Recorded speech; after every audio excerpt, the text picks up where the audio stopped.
কথা ধারাবাহিকে আজকের পর্বে আমরা দেখতে পাবো পুলিশ এসে গুহাবাড়ির প্রতিটি রুম সার্চ করে দেখে, কিন্তু কিছু পায় না।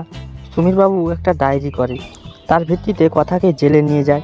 অ্যানি ও ছোট কাকাই করে বলে কথা কখনো চুরি করতে পারে না।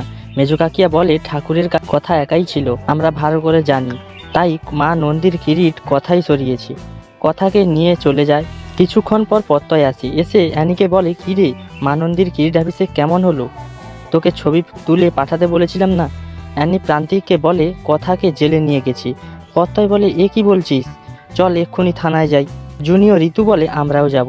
চারজন মিলে আসে থানায়।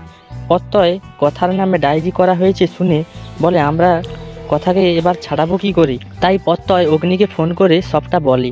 অগ্নি বলে, গোবরদেবী কখনো চুরি করতে পারে না, আমি দেখছি কি করা যায়।